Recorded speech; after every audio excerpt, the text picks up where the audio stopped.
the Sustaining Creativity podcast. I'm your host, Mari Riesberg. Over the past several years, I've combined my degrees in acting and somatic psychology to share my sustaining creativity techniques with performers. And now I've decided to share it with a bigger audience that includes you. I believe we are all creative, and this podcast is all about that. I'll be interviewing people from all backgrounds, ages, and creativity experiences to share just how creative we all are. Today, I'll be chatting with Nick Morrison, Amazon #1 best-selling author, guitar instructor, voice actor, and composer. Please enjoy Nick Morrison.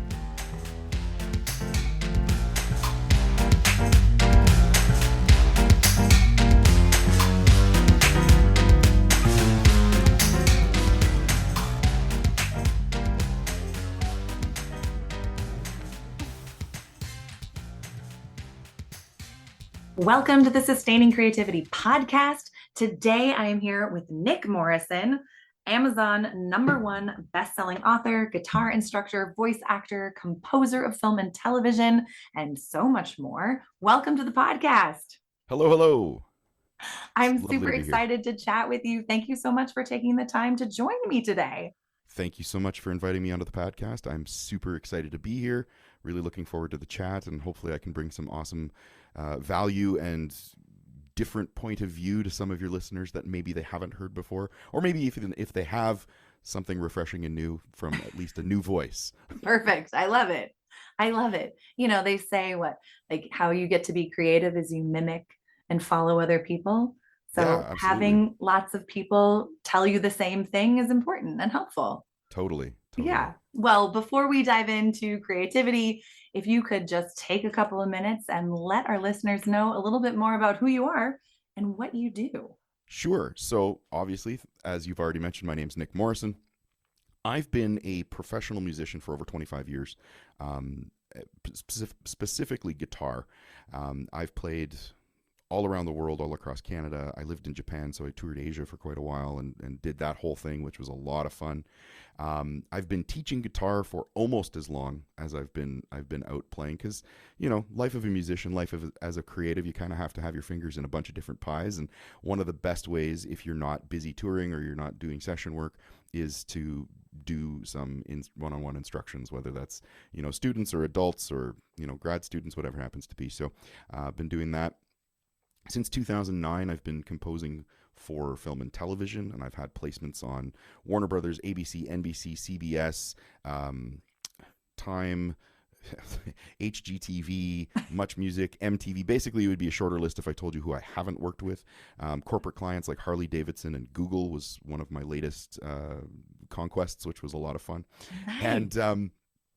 And since the sort of the pandemic, because a lot of music productions kind of shut down, I had always been thinking, you know what, I'm gonna write a book, and because I've always had a very eclectic way of teaching and eclectic way of working with music and learning guitar and playing guitar, and so when I would teach formally through, you know, educational institutions or private lessons or like music schools, that kind of thing, I would give a reading list to, you know, kids' parents, and it would be, you know, 15, 20 books long, and they're like, I'm not spending $500 for, you know, books for my kid. And they're like, can't you just give me, you know, one book that we're going to use? But I've always been of like, you know, 2 pages of this, 1 page here, maybe 10 pages over here, that kind of thing. So I always thought, I'm going to put something together for myself. And you know, the illness presented a perfect opportunity to do that. And so I've actually not one, but I wrote 3 books. Oh. And they're all available on Amazon, one of which became an Amazon #1 bestseller, not once, but twice in 2021. So like April, May of 2021, and then again around October, November, kind of for the Christmas push.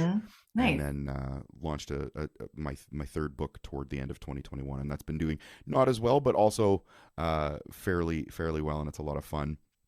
And then of course, January this year, I also launched the Guitar Dojo app. So I have a website. It's called the Guitar Dojo, guitardojo.ca, where basically you can, you know, buy merch, buy lessons, buy courses, and that kind of stuff. Cool. And so I launched the app in early this year, and that's kind of a as you go, as you need it, on your own terms, lessons in your pocket, basically. If you want to wake up and learn from me at 3 a.m., I don't know why anybody would want to do that, but, you know, if they want to, they can, and that's, sure. Yeah. I love it. That's awesome. What is the name of your book? Uh, Several. So the one is kind of a mini book. It's like a primer. I use it as a free giveaway. It's called Essential Chords and Scales for Guitarists. Hmm. And the one that hit the number one is called Fretboard Guitar Fretboard Memory Magic.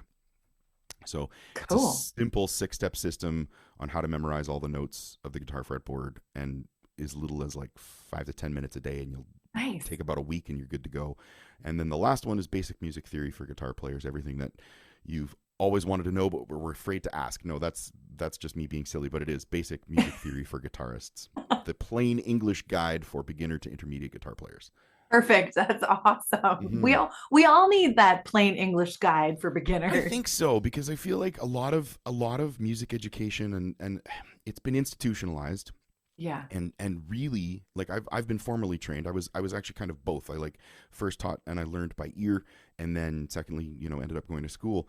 And there's stuff that I was learning in the early 2000s where it's not changed. It's the same stuff, basic music theory that Mhm. they outlined and codified in like 1650.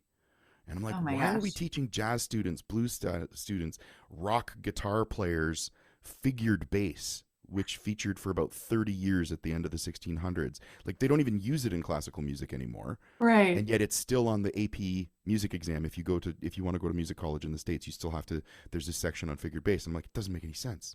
Yeah. So I've taken a lot of the fluff and gotten rid of a lot of the noise and just Okay. given, and that's why I wrote that book. I was like, I want people to like, here's what you really need if you Yeah. want to communicate with other musicians that are trained or untrained, or at least have been at it for 10 or 15 or 20 years, because you Mhm. pick up a lot of stuff as you go. Absolutely. I So love yeah, that. Yeah. Well, awesome. In terms of like creativity, I mean, you strike me as being a very creative person or who has a lot of I try to creativity be. in your life. Mm. What does it mean to you to be creative? I was, it's funny because I know you had kind of sent me some of the questions beforehand, and I was kind of looking at this, and I'm like, okay, so does she mean like monetarily?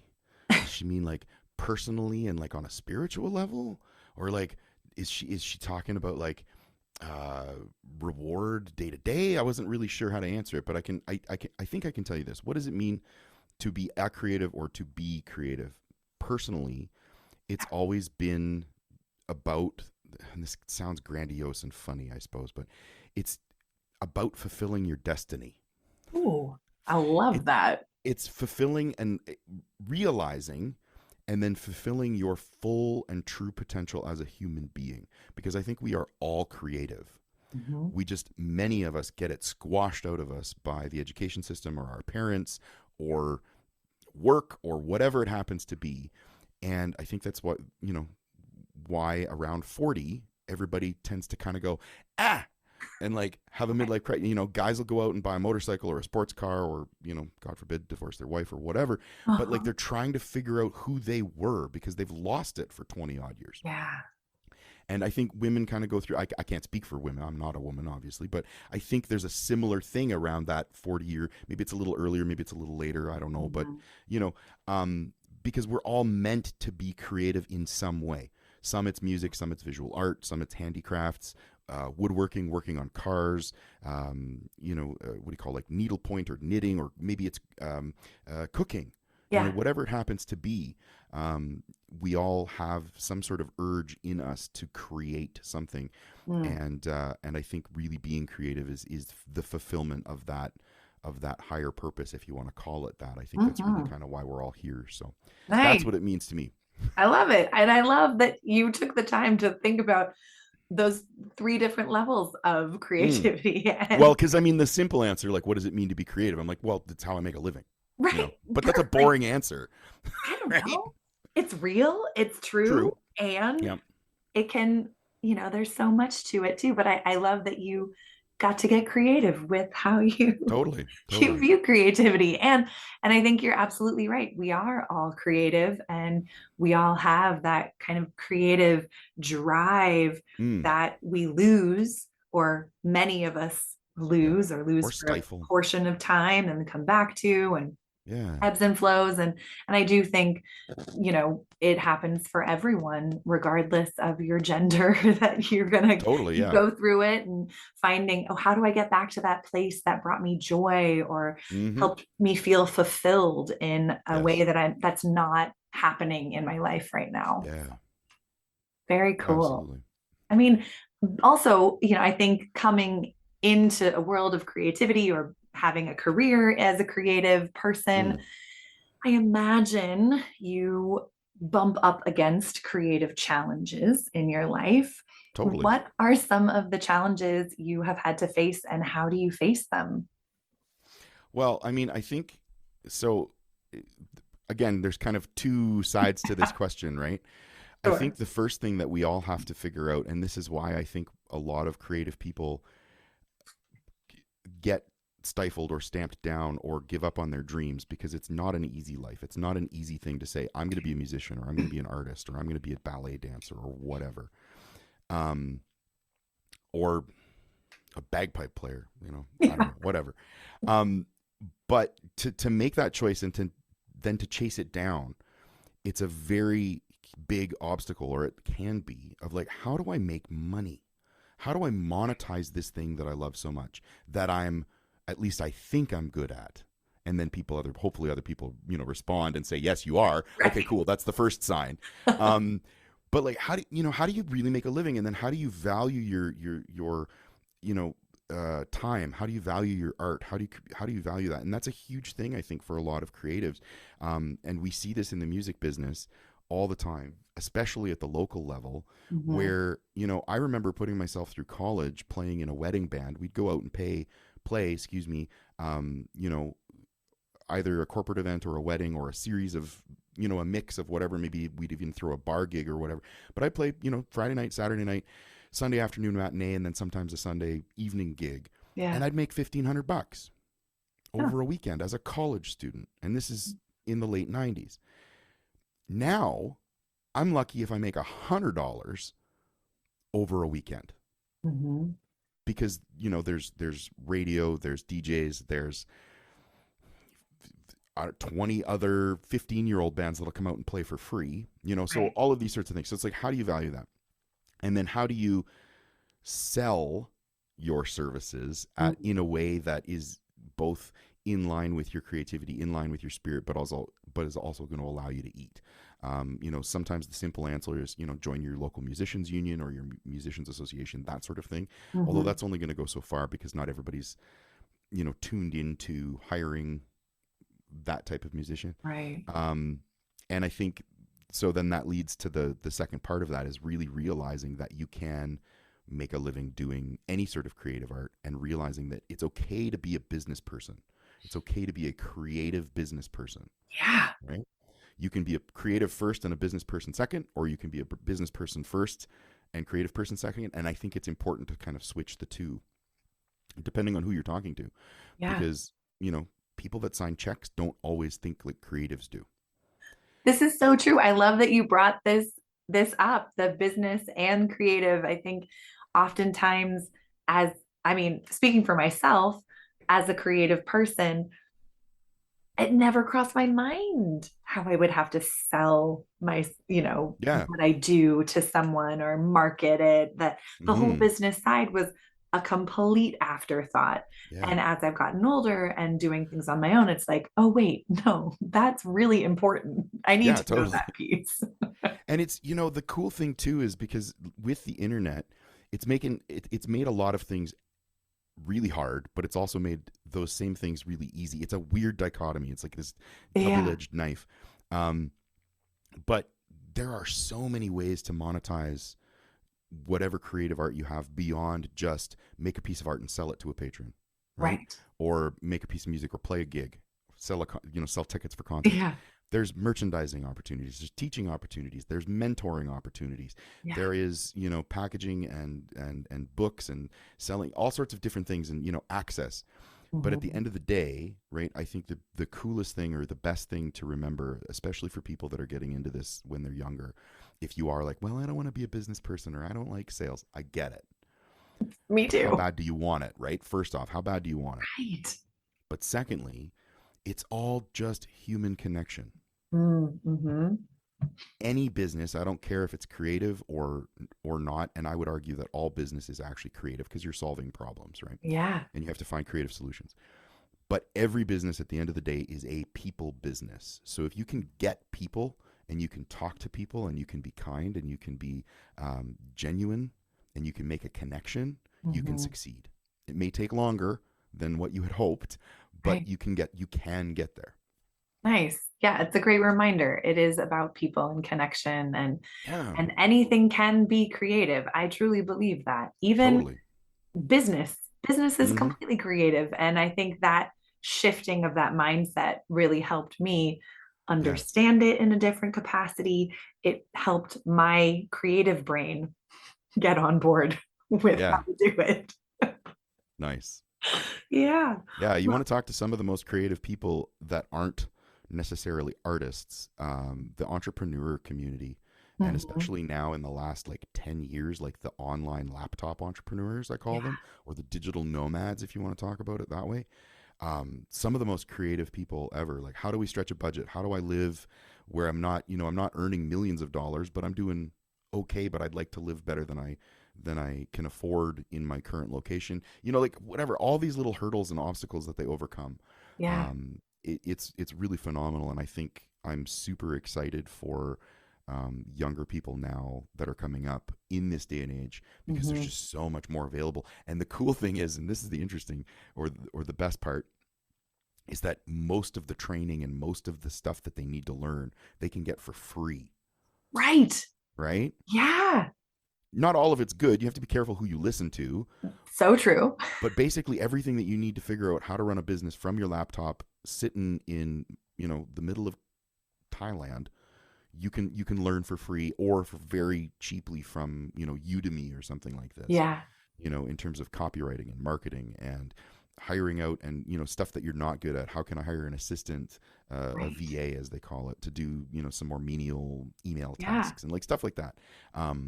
It's a very, very exciting time for people that want to that choose to go down this road and that really want to get into it. Right. I love it. I mean, creatively living your life as a Hmm. digital nomad. Holy hell. Yeah. Not something I was thinking about in high school or No, totally not. college. That wasn't even an Totally not. option. You were way off grid if you were Yeah. doing that then. Yeah. I I wonder, I mean, you said you've been a musician for 25 years, teaching and in school and all of this, but Yeah. what's your earliest memory of being creative? That's kind of a hard one, but not as far back as I can remember. Music was always part of my household. I really like my mom was my first music teacher. She was singing to me in the womb.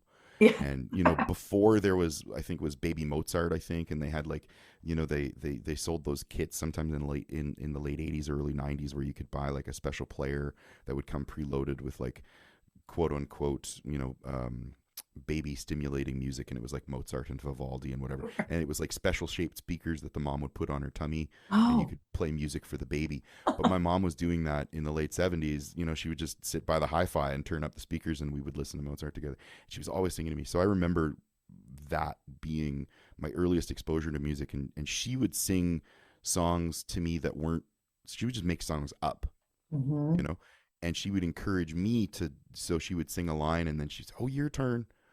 And even if I was just babbling, I don't really remember the babbling part, but I do Yeah. remember, sitting with her and we would make songs up. And I remember, you know, she was very big on creative play. So always Mm-hmm. pretending. My my favorite game was ice cream stand. So I didn't even have a counter or a box or anything, but like everything was mimed. But she would come by as different shoppers and buy ice cream, and I would scoop ice cream for her and whatever. So that's not necessarily art, quote unquote, but that's really being creative at that creative play, which Yeah. later I would find out or would serve me very well in drama school. You know that's probably my earliest memory. But my earliest memory of creating music, probably 86, 87. It was after Nintendo had come out, And I remember just being enthralled with all the moving pixels and the music, and Mm. the theme from Mario Brothers is, I think it still is the most recognized song in the world now. Yes. And I remember, and I didn't know what to call it at the time, but I was like, I'm gonna make music for video games.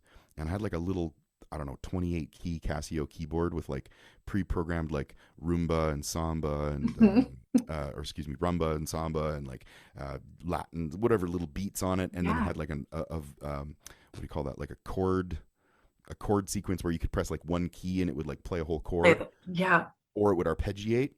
Okay. And so like I had a binder, and I like made all these levels, and then I wrote down all the settings of the Casio keyboard, and I wrote an entire soundtrack for this like 13 level game. And I remember like that was my first time where I was like, yeah, I'm gonna write music for this thing. I didn't know you could really do it. I didn't know how, but I was like, yeah, I think that's what I want to do. So I love it. I yeah, love just like improvisation, imagination, play, all of yeah, these things that kids do. And sometimes parents support, sometimes they hmm, don't. And it sounds like for you it just has exploded into a life and career.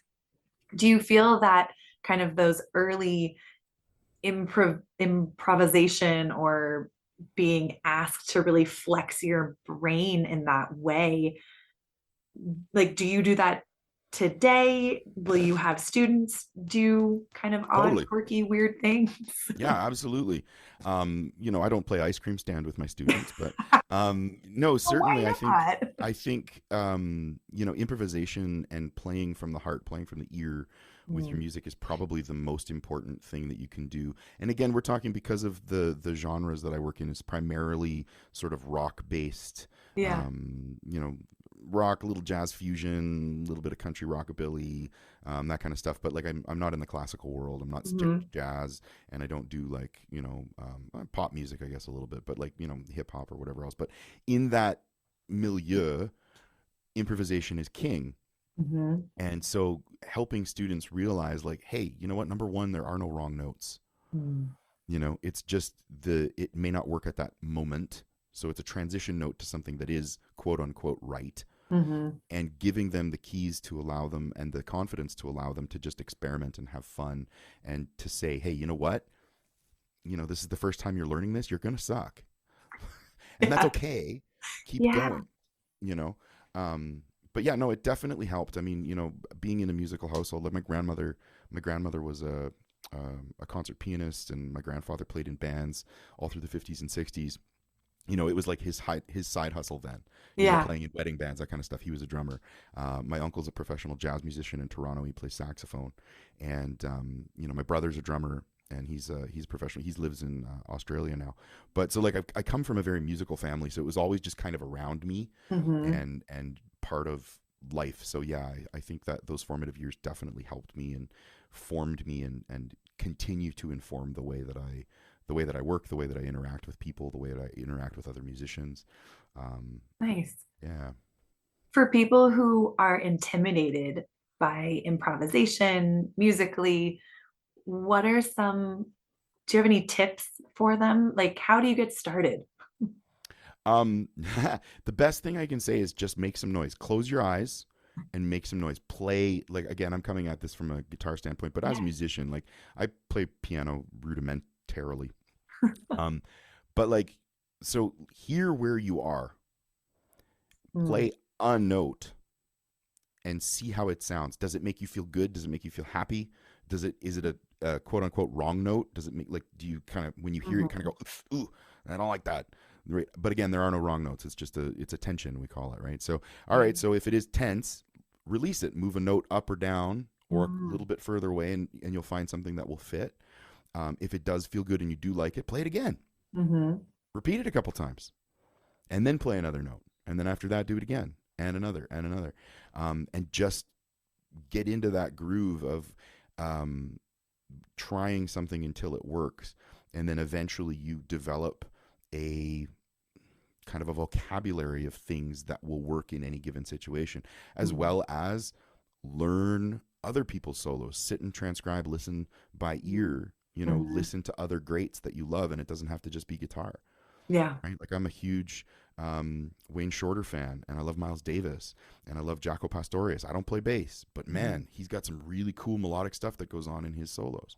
And if you can translate that to whatever instrument that you're playing, it's going to help inform you, especially if you're like, from guitar. There's a lot of crossover from like sax and trumpet players into guitar, because that realm, I think a lot of the early jazz guitar improvisers were listening more to the horns than anything else. Because originally, you have to remember, guitar was a rhythm instrument, right? Yeah. Like the piano, it was never meant to be at the forefront. You go back to the 40s and 30s and 20s, or even earlier, guitar sat, you played 4, like just chunk, chunk, tonk, tonk, tonk, tonk, tonk.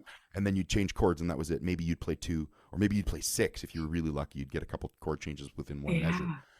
But that was it. Like, it wasn't meant to be the spotlight. So those early improvisers listened to the sax players, listened to the trumpet players, and were like copying what they were doing. And then, of course, that gets changed and molded as well, because that instrument is not the same as the guitar. So you end up with learning different slurs and slides and hammer-ons and pull-offs and all that kind of stuff that evolves. Nice.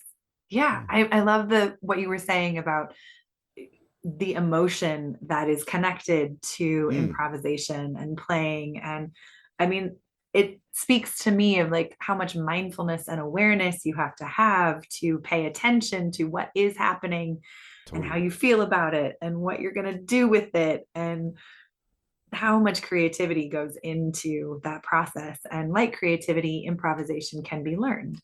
Yes. Yeah, absolutely. It's a muscle. The more you flex it, the more you train it, the stronger it gets, the better it gets, and the more quickly you can recall it and use it at the drop of a dime or the drop of a hat if you need to. Nice. I love it. Now, being that you do teach students and are a teacher and are a student yourself, when you come, always learning. Yeah, me too. When you come across people who like don't think they're creative, or have you ever had a time in your life when you haven't felt creative? What would you say to someone who didn't feel creative, or how did you kind of come back to your own creativity if you didn't feel creative in the moment? I feel like, because again, it is, so again, advice is going to differ depending on the situation, right? So if we're talking about songwriting versus improvisation versus full score composing, like there's different ways to go about different things. But like just in general, because it's a muscle, right? Because it's a thing that you can train and that you should continue to train and continue to use. And if you don't, it will atrophy, just like your actual muscles in your body. Right. So no matter what, even if you're not feeling creative, force yourself, whatever you do. Like if you're a writer, sit down and write words. I don't care, one sentence, it doesn't matter. Write something. If you're a musician, sit down and make up a chord progression, play a couple things, strum, hit the piano, whatever. If it's improvisation, improvise. Songwriter, do a couple, play 3 chords and hum a little thing. Great, done. Mission accomplished. You've done it for the day. You're not feeling particularly inspired. Record it somehow, right? So on the page or with like everybody's got a smartphone now. So like literally video yourself doing it. Now you've got it archived and it's created. Yeah. Awesome. You've taken that from your brain, from your heart, from your ear. You've put it into the world. It now exists. May not be the best thing that you've ever done, but you've done your work today of being a creative person. And tomorrow, when you go to be creative, it will be less hard.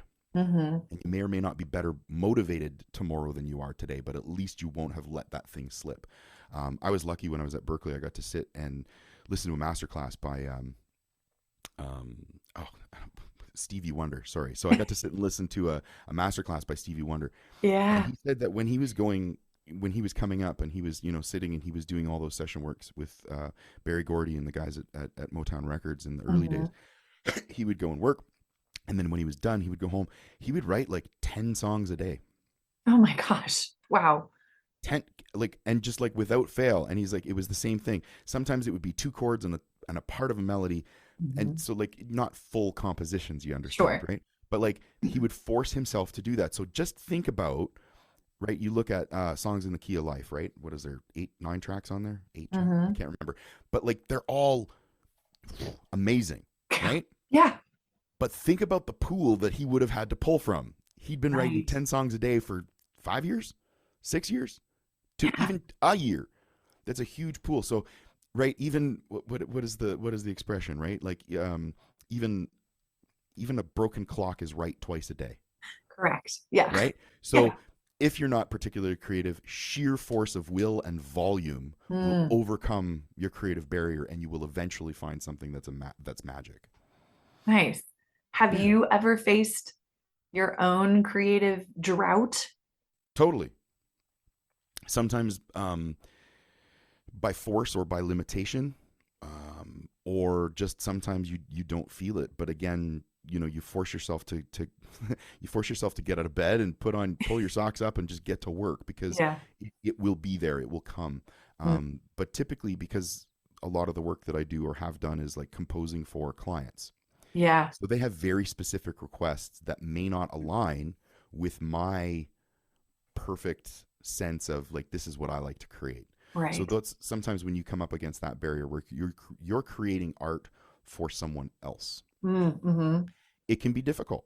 You're like, Mm-hmm. I don't feel like writing that thing today. I really wanted to go over here and do this really complex, 7 8 14 16, lots of time change, really complex music, but they want like this simple 4/4 folk rock.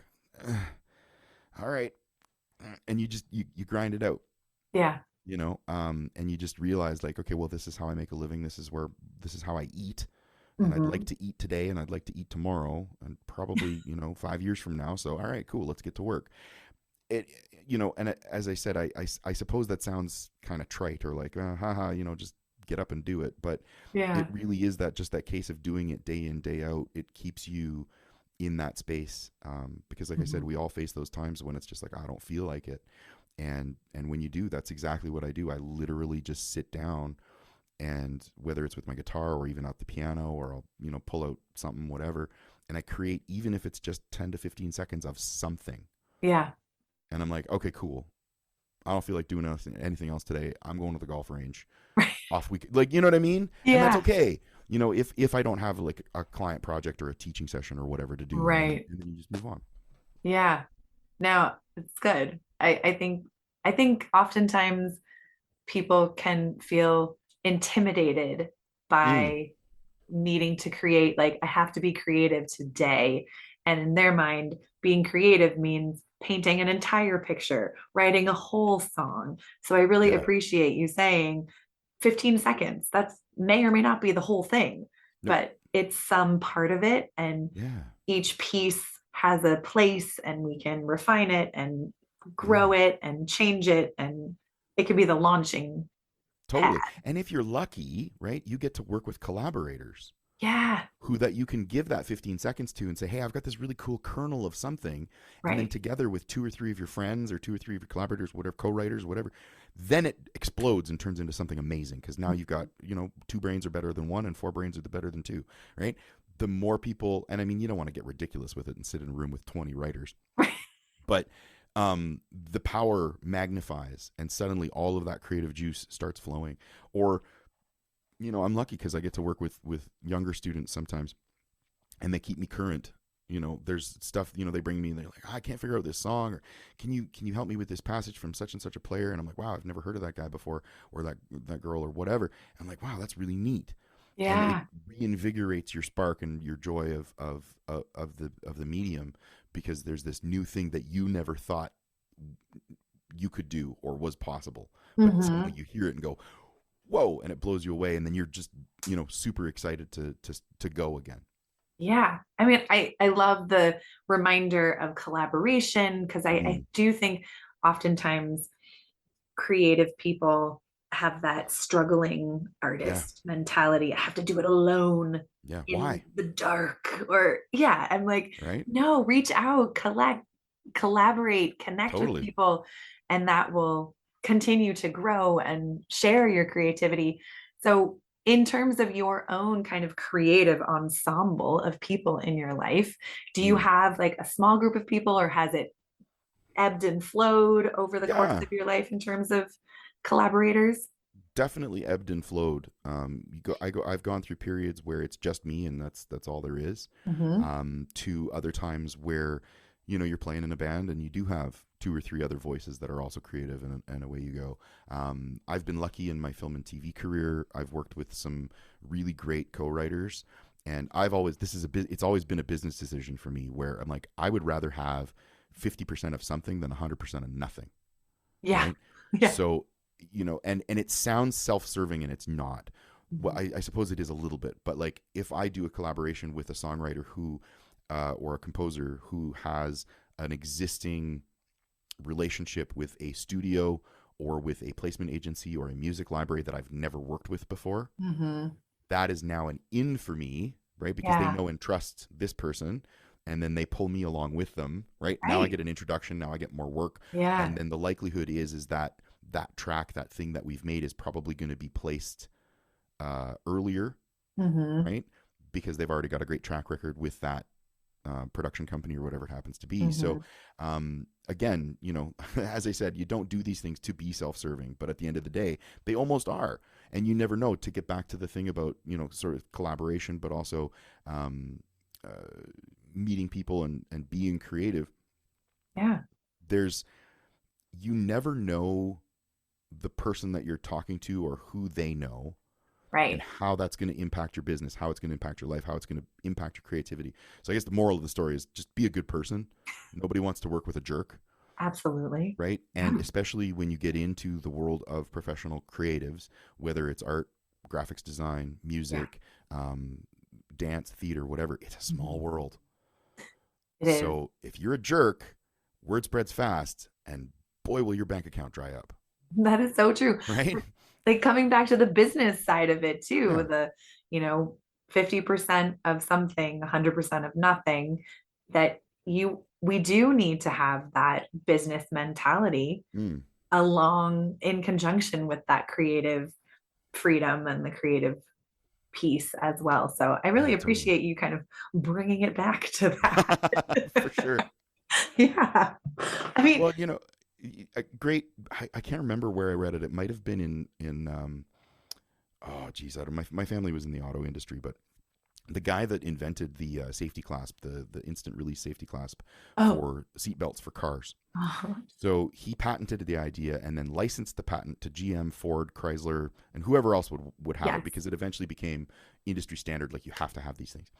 And the original license, I think, was for half of a cent, or it might have even been less. Yeah. But that was per seatbelt clasp.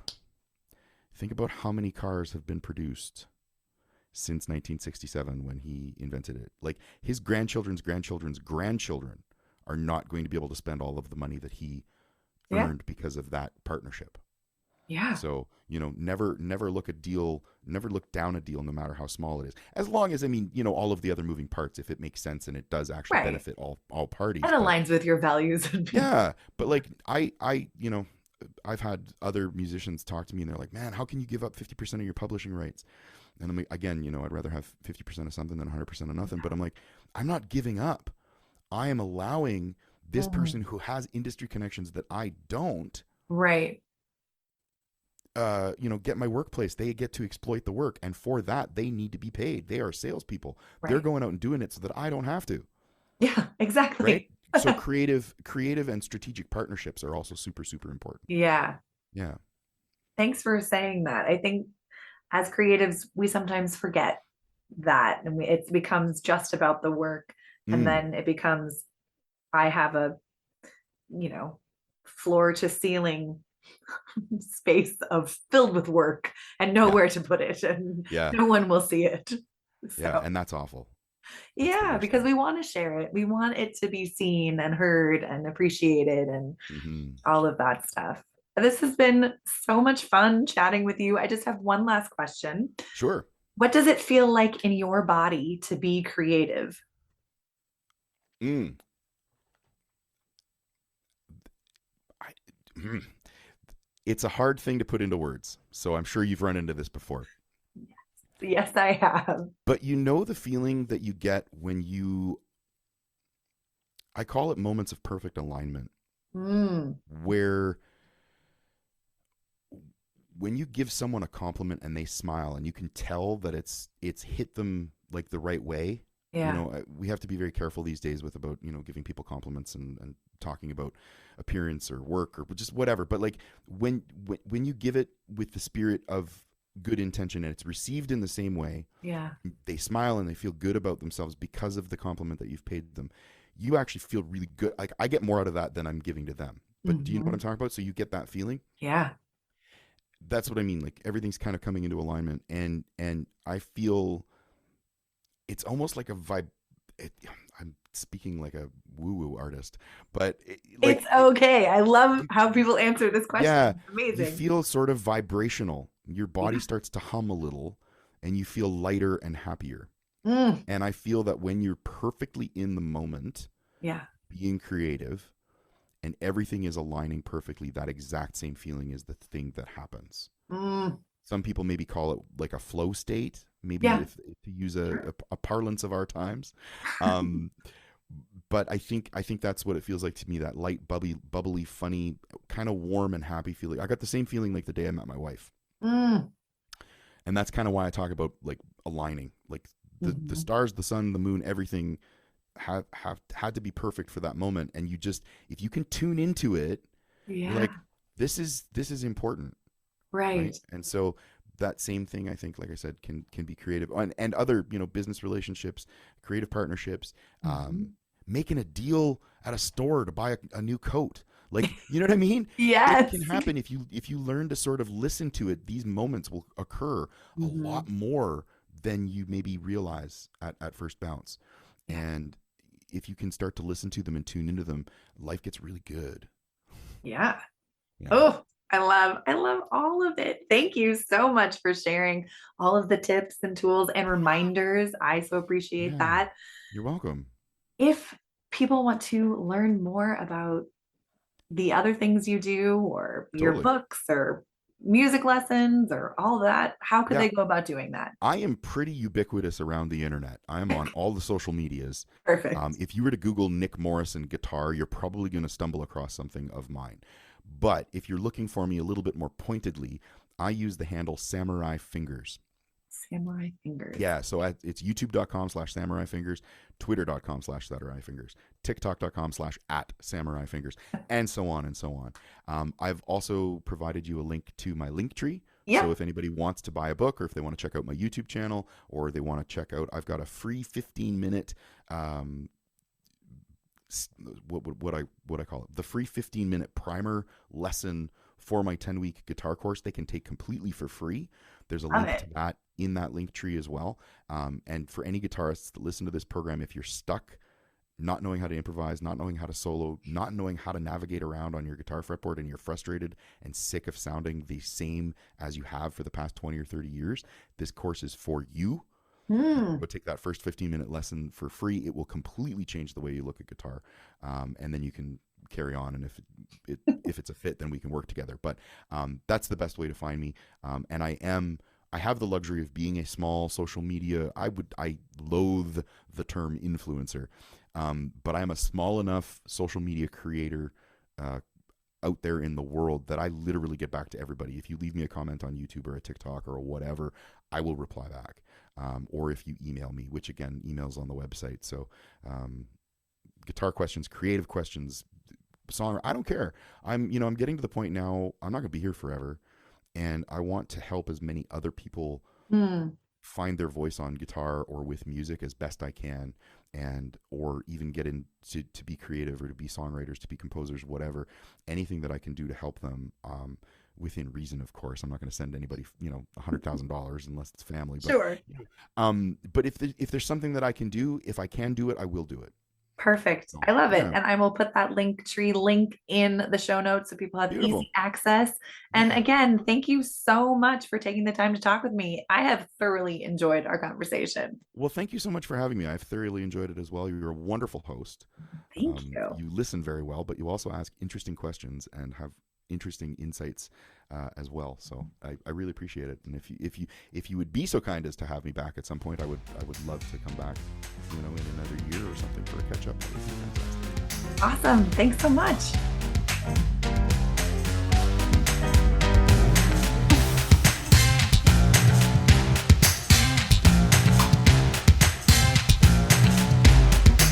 Thanks for listening to the Sustaining Creativity Podcast. We'd love to keep in touch, so follow us on Facebook and Instagram. We are at Sustaining Creativity.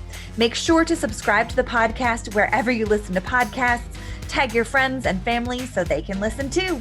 We love to hear from you, so leave your reviews, comments, and questions. Check out our website, sustainingcreativity.com, for upcoming offerings and creativity coaching. Tune in Tuesdays for our next episode. And remember, with creativity, anything's possible.